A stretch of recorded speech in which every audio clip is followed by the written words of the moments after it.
Welcome back to today's video. Today is Friday, April 18th, 2025, and today we are going to be talking about the state of the economy and the way the American public perceives Donald Trump and his administration as it relates to how they see him handling issues such as inflation, the economy, tariffs, everything we've been talking about since Donald Trump took office, and a lot of it which he said he would solve on day one of his second term. He would do no tax on tips. He would immediately implement tariffs, restoring job growth back to the United States and, domestic manufacturing, all of these different things that Donald Trump guaranteed to his voting base would happen in the immediate is now starting to backfire on the incumbent president.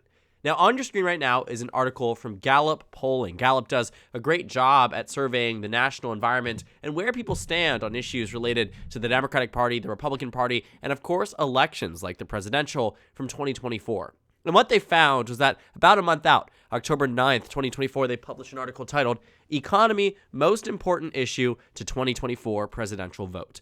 Now, this is something that we knew, that the handling of the economic crisis across the country, where people are living paycheck to paycheck and arguably feel as if they are in a much more difficult period of time than they did 4 years prior to this presidential election. And a lot of that had to do with the fact that voters were blaming President Biden. On the issue of the economy, he never recovered after August of 2021, and it really dragged him down that by the time he left his presidency, his disapproval rating had reached a point higher than his approval of 21%, a lower point than when Donald Trump left office after the January 6th insurrection.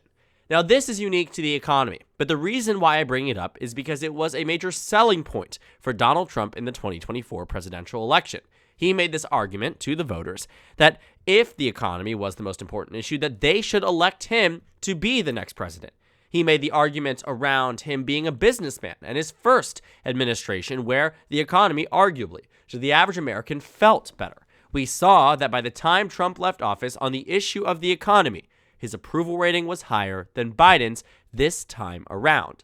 But less than 3 months into Donald Trump's second administration, his approval rating on the economy has already reached negative double digits. He holds just a 43% approval rating on issues related to the economy, with 54% of the nation disapproving at large of his job handling issues like inflation.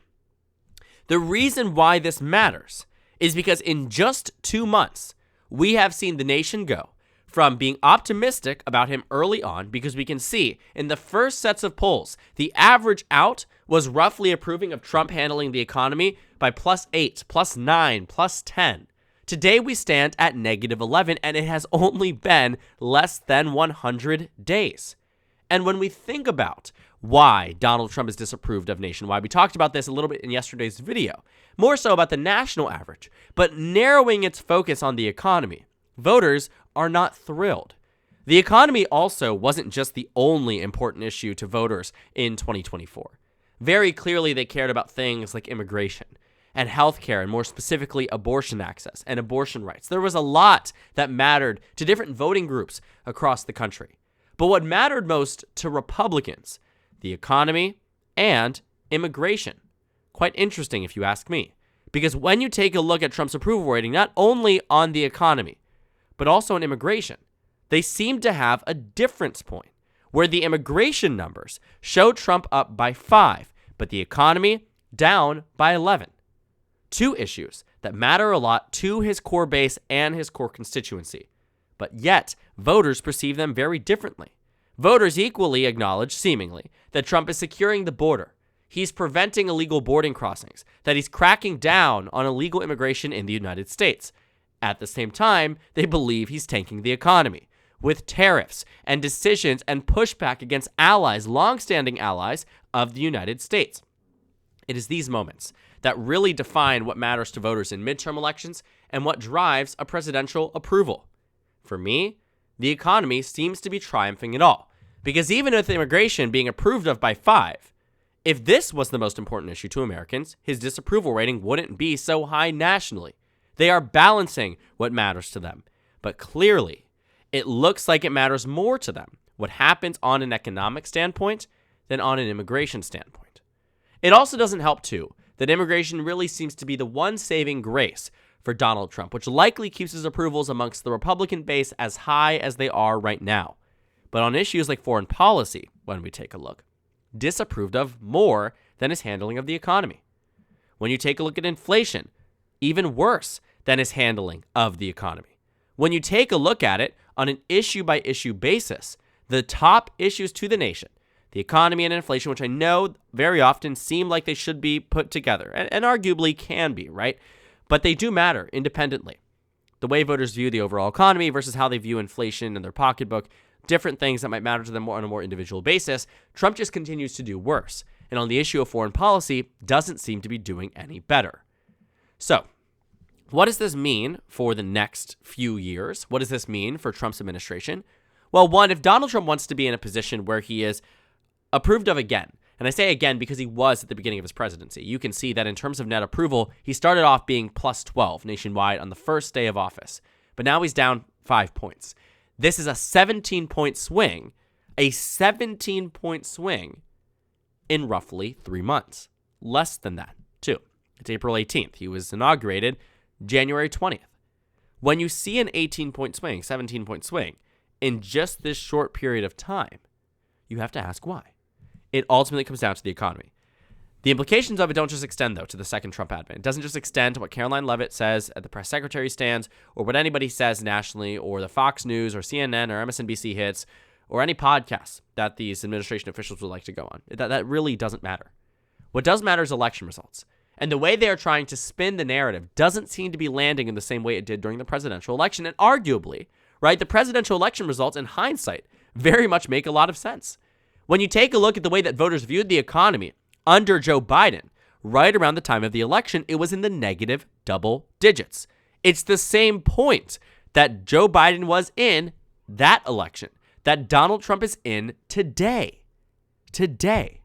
And that matters because we have elections coming up. We have special elections. We have regular elections. We have gubernatorial races. And yes, we have the midterm elections. And this is never a good place to be starting because Biden felt this too.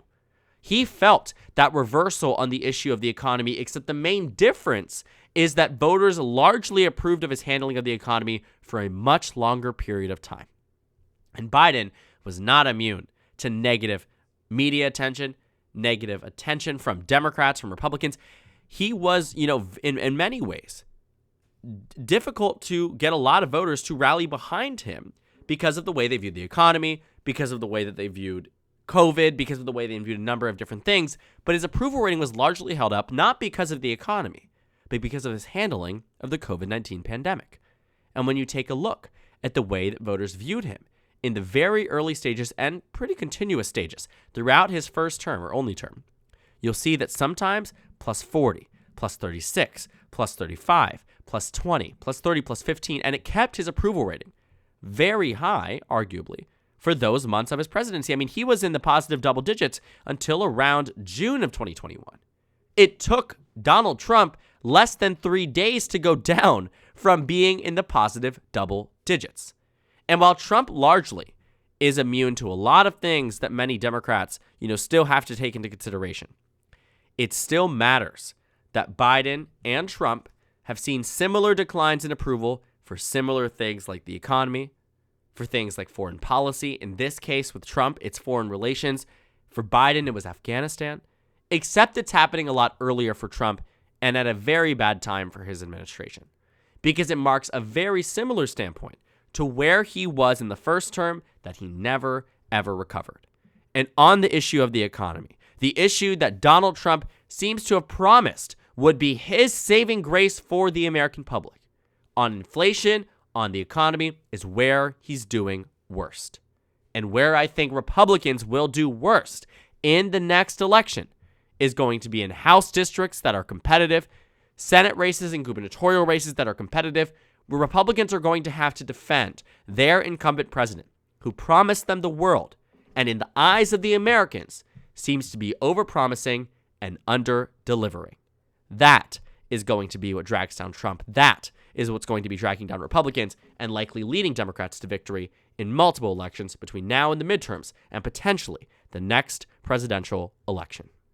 So thank you guys so much for watching this video. Make sure to comment down suggestions below. Subscribe on the left if you haven't already, and check out the Instagram and Twitter. At the bottom left of the screen, there's also a Discord server for you to go ahead and join. On the screen, there's a video you can watch, and then a playlist for my 2026 Senate election analysis videos. Again, thank you guys so much for watching, and I will see you all later today.